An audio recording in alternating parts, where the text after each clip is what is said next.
Welcome to This Week in BJJ, the only show running the gamut of Brazilian Jiu Jitsu and running it live every Friday night. Hello guys, welcome to a new episode of This Week in BJJ. I'm Budo Jake and joined tonight with Shawn Williams. We just had a long weekend of jiu-jitsu. Shawn, did you enjoy it? Yeah, I loved it. Loved every second of it. We're talking about the 5-day Pan Jiu-Jitsu tournament. We were there just for Saturday and Sunday, but the lower belts are going Wednesday through Friday. And how do you feel at the end of Sunday night, Shawn? Exhausted, yeah.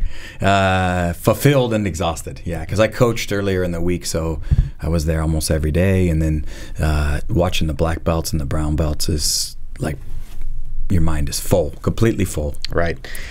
And there's so many cool things that happen throughout all day Saturday and all day Sunday, and I make mental notes of things that I want to drill or things I want to learn more about. But at the end of Sunday, it's almost a blur for me. Yeah, I need a day to detox, so to speak, you know, like, so if you could make some notes over the course of the weekend and just have one day of mental recovery before you do anything, I think it helps a little bit. It's too much. It's too much. Right. What did you think of the tournament as a whole? I thought it was great. Ran on time, ran well. I think all my competitors had their divisions were right on time, so I thought that was fantastic. The stands were full, so I thought that was great. And the matches were super exciting. It culminated into one of the best absolute matches in recent memory. Yeah, I agree completely. We're going to be talking about all those matches and more in just a minute, but let's take a look at some of the news.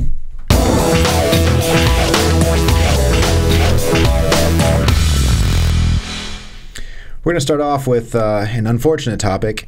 You know Stephen Hall, right? Yes. He's a well-known Alliance black belt, really tall guy and talented competitor. He trains under Alan Moeller, second-degree black belt under Jacare from Alliance. Unfortunately, there was a big fire at his academy. It's right next to a gun range, and somebody was using tracer rounds inside and started a fire and burned down the whole place. Oh, and what wasn't burned was flooded, because whenever there's a fire, the fire trucks come and they spray it with water, of course. So some of it was covered by fire insurance, but flooding is not caused by fire insurance. So he lost all of his mats, his workout equipment, his gis, all his photographs, medals, trophies, all that stuff is gone. And so he's going to have to start over from scratch. If you nice guys in the community want to help him out, just go to GoFundMe.com/Pesadelo BJJ. That's Pesadelo BJJ, and I know he'd appreciate your support. Now let's change topics on to a happy one. Everybody here knows Clark Gracie for the most part. He has been an active competitor for a long time, and this morning he was on Good Morning America. His newfound success was from a photograph that's actually a year old. It was taken at the New York Open when he's omoplataing, if that's a verb, omoplataing Ken Primola. Of course, Clark's a great-looking guy, and that photo, even though it's a year old, just started to go viral. It's on Reddit, and so they flew him out to do an interview. That's awesome. Yeah. Maybe we're going to see Clark Gracie as the next supermodel. Right. Maybe he's the key to cool. It's the spread of jiu-jitsu. Right. He's going to use the Gracie name in a different way to spread jiu-jitsu. Yeah. Great job, Clark. Cool. Okay, let's talk about the finals of the Pan Jiu-Jitsu Championship. Sometimes we're bummed out because the finals are so close, and you know, sometimes there's stalling is an issue, but this time I felt like all the matches were really exciting, all the finals. The first one up was a long-time rivalry between Caio Terra and Bruno Malfacine. They have fought in the Pan and the Worlds 7 times now, and Bruno has won 4 times. But here we'll see the most recent one going to Caio Terra.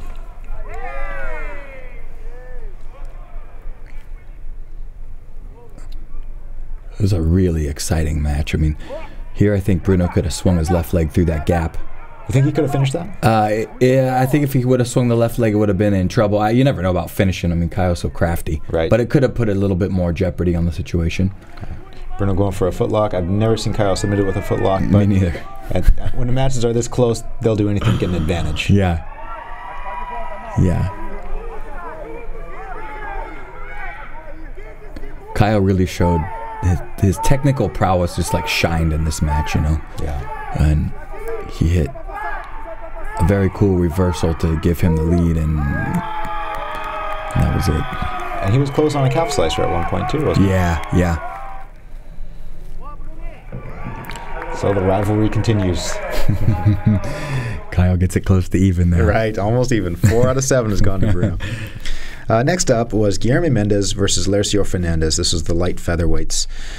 Both of these guys are kind of known to be grinders, and this was a super close match.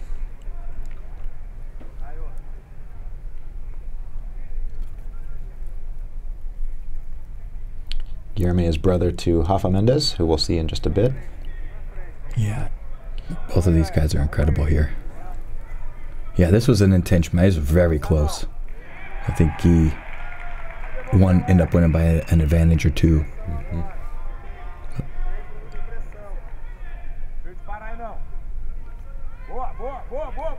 I guess sweep back here. Guilherme is known to be the strategist of the family.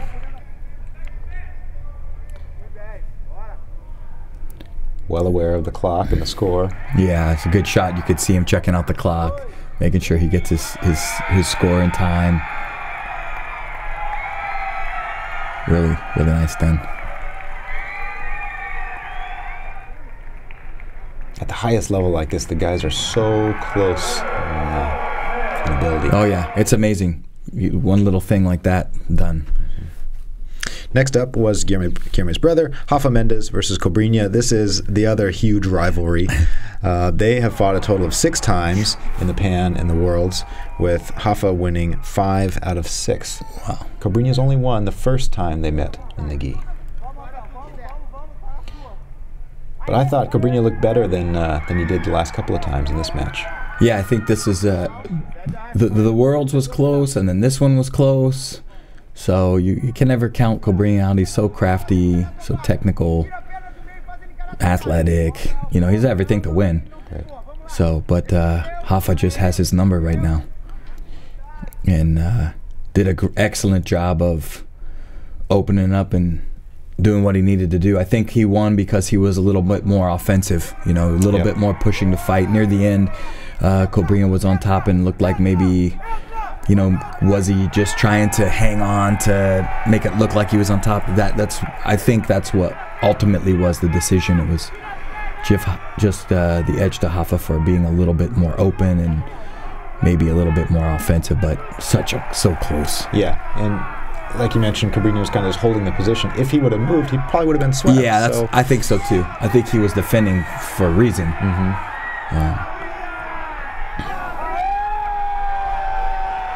So the match went to referee decision, and Rafa took the win. Yeah, so close. Super close.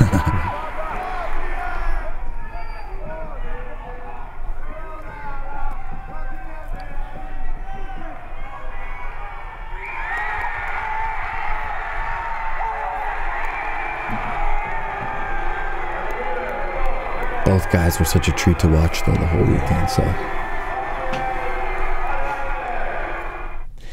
And I think it's easy to think of Rafa being the champ. He is the champ.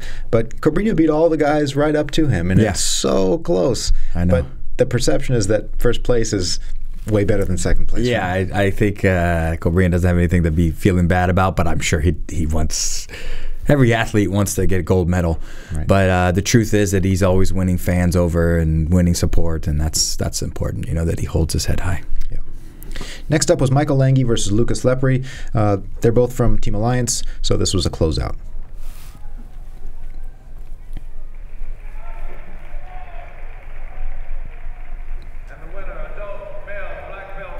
Of course, everybody wants to see a fight in the finals, but we've got to remember that these guys both had a lot of tough matches leading up to there, so they did a great job. Yeah. Next up in the middleweights was Clark Gracie versus Marcelo Mafra, and man, what a match this was. This was a barn burner, and the ending was just a huge... I don't know what you want to call it. Just the whole crowd went bananas. Absolutely. Yeah, there's a near triangle omoplata. And Mafra, to his credit, both these guys looked awesome. Probably one of their best tournaments they've ever had. Mafra was winning this match all the way up until the end. Yeah. Everybody knows that Clark likes the omoplata, so no surprise to see him going for it.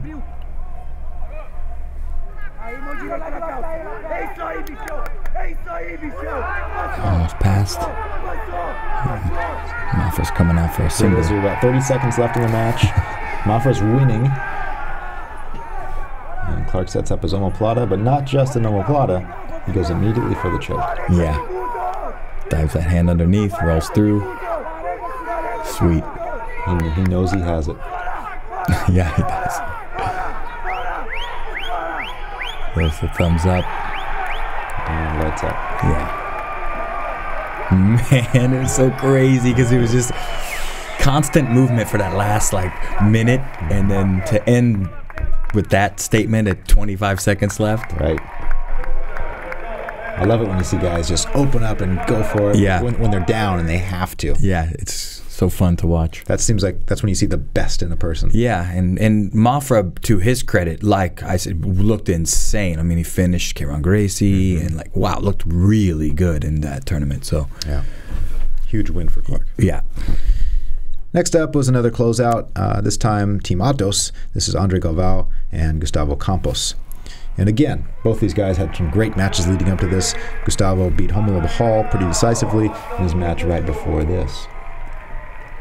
Yeah, people who don't really know Gustavo, they're gonna get to know that name. I mean, he's been around for years, but I think he's up here training for the Worlds, and he's gonna be a name to look out for at this coming Worlds for sure. Is he training with Galvao? Yeah, Galvao said he's there until the Worlds, so I'm sure we're gonna see him there too. Awesome. Next up was Roberto Tusa Alencar versus Nivalod Oliveira.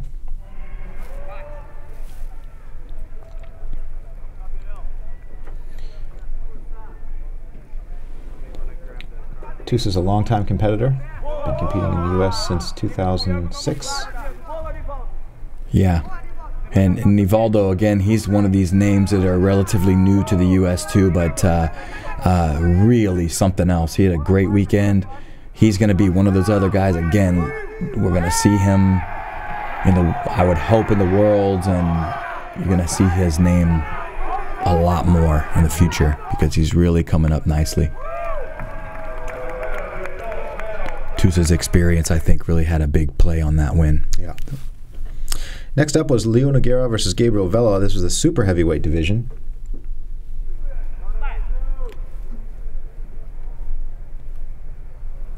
Gabriel's looking a little more trim than he has been. Yeah, looks like he's in great shape. He's been around the game for a very long time. It's awesome to see him in the finals and doing well. You know Gabriel for quite a while. Yeah, he used to come to Hensel's from time to time. You know, he's a high-end Gracie black belt, and he would come up there from time to time. It was a real treat to get to see him train and train with him. He's just super athletic and very skilled. Leo, today was his day, though.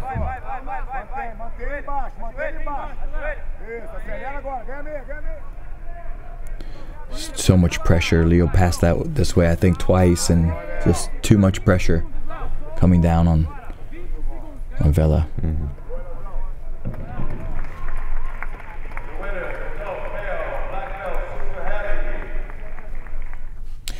Okay, next up was the heaviest guys, Buchecha and Alexander Trans. These guys fought last year, and it was a super close match.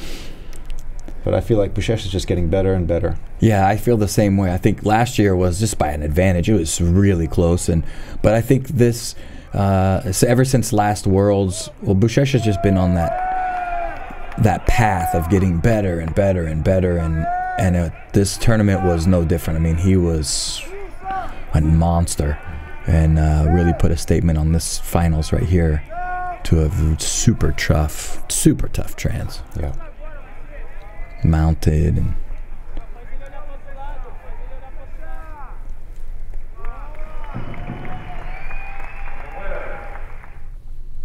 Buchecha actually had two matches in the finals. Next up was the open weight division against Andre Galvao, and I think I can speak for everybody in saying we're so excited that this match actually happened. yeah, these guys are two guys that just keep moving. Yep. And both super athletic, super technical. And so this is what you get when you get two guys like that. It's back and forth. And nice duck under, nice try to double. Buchecha stuffs it up. Galvao recovers. There's just non-stop movement. Mm-hmm. Look at that. Sweet. Nice creativity. Here comes this calf slicer, shoulder lock thing. Bicep slicer, shoulder yeah, lock. Bicep slicer, I mean. Yeah. We're going to talk more about that. Yeah. And Galvao was nice. He really good way to get out of that because that's a tricky situation.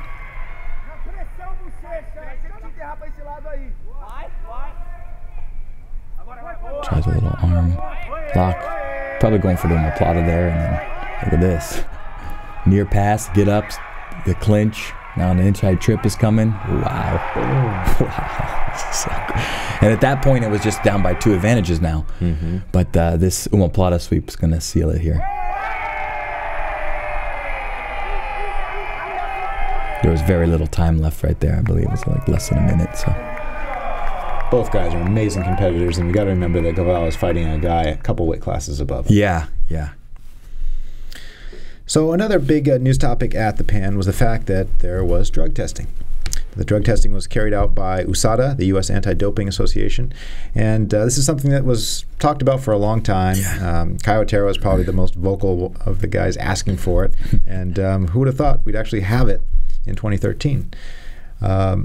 I didn't keep real good notes on who was being tested, but I saw almost all of the male black belt adult finalists being tested, and a couple of the women. Yeah. At this point, I don't know when the results are going to be published, but looking forward to hearing. Yeah, me too. And I think it just helps further our sport and,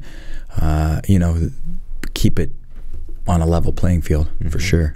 Do you think there were some people that didn't come because they're worried about the testing? I don't know. I can't. I wouldn't even go out on a limb and say that. I think that's a bit of a dangerous statement for me to say because there were some people missing. But like, there's a lot of other tournaments coming up, and it's not really fair to say that people weren't here because of that. I think I saw some differences in some people. We'll just put it that way. And I think, like I said, I think it's really cool because it levels the playing field a little bit. So, even if it's a 10% difference in strength, that can make a big difference. Right. So, and I'm really curious about a number of things. Number one, when will we find out? Will it be public, which I would hope so, and what is the penalty going to be? Yeah, that'll be really interesting because we don't know. Right. So, and we've asked the IBJJF, they don't even know. Yeah. This is all decided by USADA. It's going to be interesting. I'm also curious, is it going to go down, 10 people were tested, 10 or so were tested this year.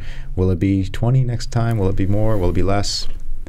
A lot of questions, and as soon as we have some answers, we'll let you know. Yeah.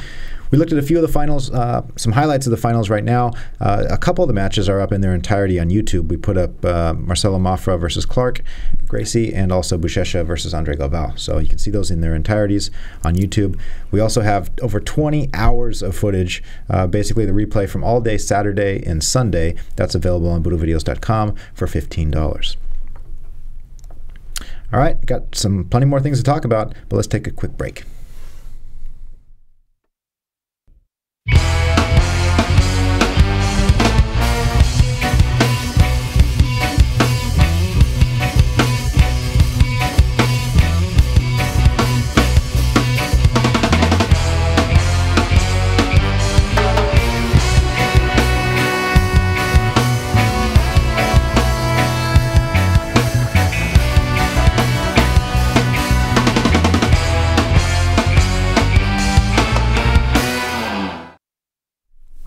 Okay, it's that part of the show where we talk about promotions. We only got notified of one guy being promoted. By the way, if you or your friends got promoted, let us know. Send an email to twibjj@budovideos.com. We'll be happy to give them a shout out. All we ask is that you send us a good quality picture of the person who got promoted and a little background information so we can share it with everybody. So this guy's name is Little Adam Ludano. He was promoted by Carlson Gracie Jr. on March 15th, and his instructor is Fabio Arujo out of New Haven, Connecticut. Congratulations, Adam.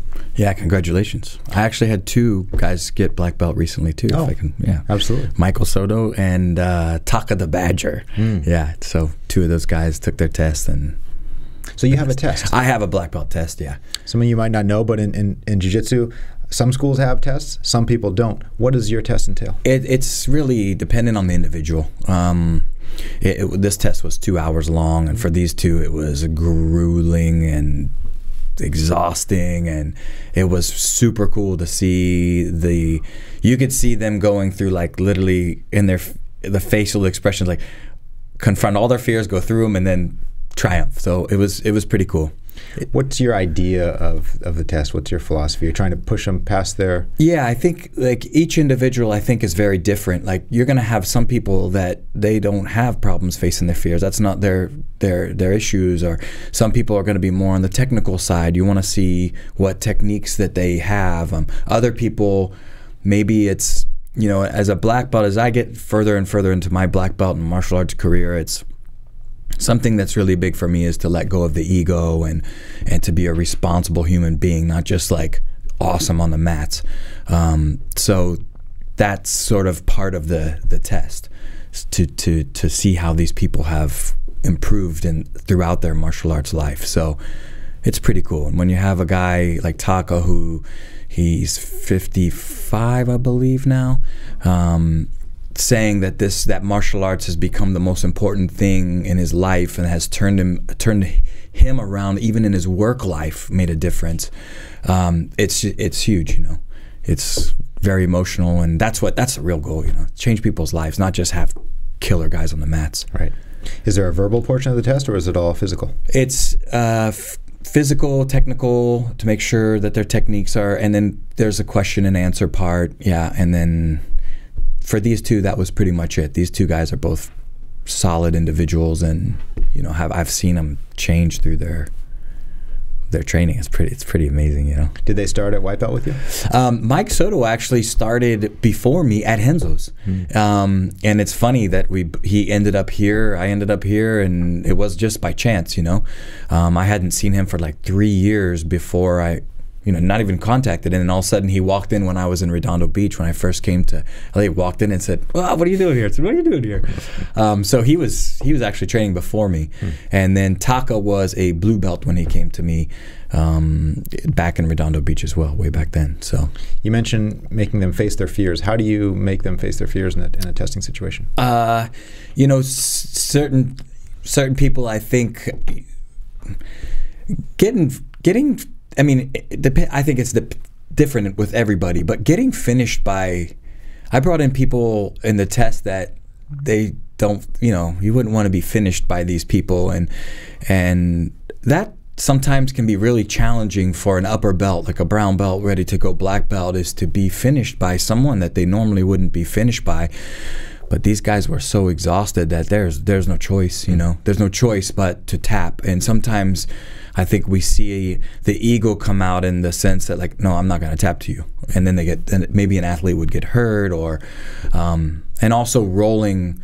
These guys it was grueling. I mean, they had no rest. They were training when they can't think anymore. They can't hardly move anymore, and neither one of them stopped. They kept both pushing through. That sounds like a really cool test. Yeah, they both said that they really enjoyed it and were very happy that they did it after the fact. Right. Have you ever failed anybody on a test? I would fail someone, but I would hopefully they shouldn't fail. I believe if you've done your job as a teacher to prepare them for the test. If you're just throwing a test at somebody, of course they're not going to be able to prepare. I mean, these guys had 3 months to prepare themselves physically and mentally for this thing, plus their whole training life. But I feel that you shouldn't have failures, and if someone is failing, then you need to take a look at yourself. I've had failures in the past. I've took a look at myself to see how I can make myself better and how I can improve to better prepare my students and different things like that, myself. And I think you benefit. So right, because usually you're not going to invite somebody to test unless you think they're going to pass. Correct. All right, very cool. Okay, we got a few new products to take a look at.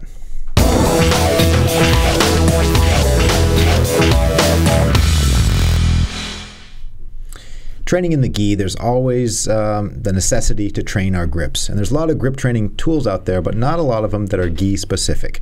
Scramble, a great brand out of the UK, just came out with their grips trainer. This is a really cool device that you can use to wrap around a kettlebell or a pull-up bar and use it to improve your finger strength. This thing is awesome.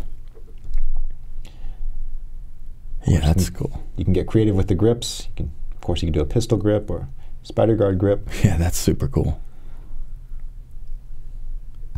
Grip strength is arguably the most important strength for our sport. I mean, it is about gripping. You know, so our sport is 90% about gripping. I mean, if you know when and how to make grips and the strength of your grips and taking them off, it's huge. It's That's huge. something that you and I have talked about for a long time. Yeah. And I think it's something that a lot of people don't spend too much time addressing. No, I think it's the most under-practiced part of the game, gripping. And I think that translates to our sport. Like, if you talk to the super high-level judo guys, too, it's not just about training the throw. It's about training the gripping up to the throw. And it's arguably the most important part is the gripping before the execution of something. Agreed. The Scramble grip trainers are available for $30.95 on BudoVideos.com. So the most popular sweep, without a doubt these days, is the Berimbolo. Everybody's talking about it. And so far, there's not any real high-quality DVDs until now. Samuel Braga's Berimbolo DVD is just a few weeks away. It's up for pre-sale now. Let's take a look at a video clip. Okay guys, my name is Samuel Braga. I'm here today to show some cool techniques, special techniques on a Berimbolo. This Edwin Najman, my good friend, came here to help me. We're gonna be showing all these different special techniques never seen before, which today is the most popular technique used by many people in tournaments, training. Is the most hot topic right now is the Berimbolo. So check it out. I'm gonna show some cool techniques.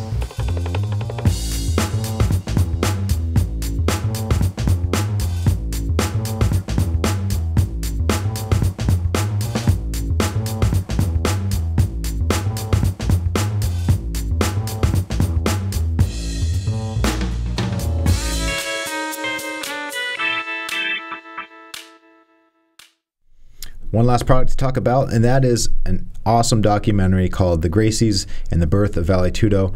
Shawn, you and I watched a sample copy of this a few months ago. What did you think about it? I thought this was super cool. I thought it was really maybe somewhat controversial, so to speak, but I really enjoyed it. I can't wait to see some of the extra footage on there that we didn't get to see, but it was really cool. It's really cool to see Holes rolling around with Hickson, and pretty cool. Yep, and to see High-End being interviewed. Yes, yeah.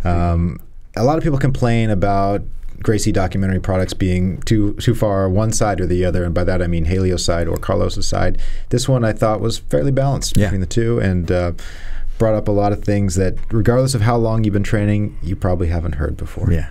That should be out just a few days away, probably next week. It's available for pre-sale now on BudoVideos.com, $25.95. And like Shawn mentioned, there's a bunch of bonus features they added to it, so that'll be great.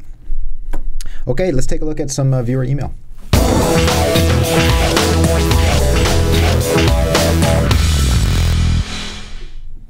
We get mail every day here at Budo Videos, and we address certain ones on the show. If there's a question that you have for us, just go ahead and send it to twibjj@budovideos.com. This one comes in from a guy named Eugene. He says, I really enjoyed watching the Pan tournament, and I feel like I learned so much. What's the next tournament you'll broadcast? Yeah, the next one is going to be the World Championship, and that's going to be May 29th through June 2nd. Another 5-day event. Wow, so much to watch. There's a lot of new features we're going to be rolling out. Can't say much about it now, but as you know, we're always trying to improve the broadcast from year to year, and fingers crossed there's going to be some really major improvements for the next one. Well, I can't wait, because I think you guys have done a fantastic job up to the point. I mean, now we've got the multi-mat, and I'm sure like people that didn't see it before, like I used to come up and watch VHS tapes of jiu-jitsu. There was no YouTube, there was no nothing, and then I feel like I'm spoiled now, because now I just YouTube everything. But before, it was super hard to get your hands on footage. It's got to be like that. Like, you guys keep making these cool innovations, and then we forget where we came from. So I think it's awesome already. Yeah, so for sure. And yeah, just stay tuned. We'll let you know. We get mail all the time, people asking, can you do this? Can you do that? Pretty much anything you can think of ways the broadcast could be improved. We're aware of it and working on it. So it's going to be great, guys. Okay, Shawn, we're going to go to the mats in just a bit and talk about a couple of techniques that we saw this weekend. One of them, we have a video clip we've actually saw it earlier today in the Buchecha versus Galvao final. This is a weird position. I don't know what you would call it. You called it earlier bicep slicer. Yeah, it's a bicep slicer when you're on the top. This happened as the guard was getting passed. But once you get into this crucifix position, it becomes a shoulder lock. And it's extremely painful. So, you know, you'll feel it when we do it. And Galvao, I thought, really did an excellent job of staying calm. I think Buchecha there, I like to hold the head and arm rather than just the Kimura on the far arm or on that near arm. And that gives you a pulling and extending power that then really bothers the shoulder. So I don't know if Buchecha did this happen kind of in a flashy scramble, if he's been in this situation before. I'm sure he has. But that far arm, to me, looked like a big problem. Galvao did an awesome job of staying very calm, and he eventually countered and got out nicely. So, if Buchecha made a couple of adjustments, do you think he could have finished Galvao? I mean, you never know, because it's Andre Galvao. So that guy, it's like Houdini, you know. All the guys at that level seem to be able to get out of a submission hold that would tap everyone else. But I certainly feel that if you hold the head and arm, it puts some serious pressure on the shoulder. I get this finish a lot now. It's something that I fell into by accident relatively not that long ago, actually. And I do it from the turtle position. So he was kind of turtling. He locked it as they passed. But I'd love to show it. Absolutely. I'm excited to see it. And the other thing we're going to talk about is something that we saw happen multiple times throughout the weekend, and that's finishing a two-handed collar choke and not going to the traditional bow and arrow choke. Yeah. So I'm going to ask you a bunch of questions about that. Don't go anywhere, guys. We're going to be right back on the mats with Shawn Williams.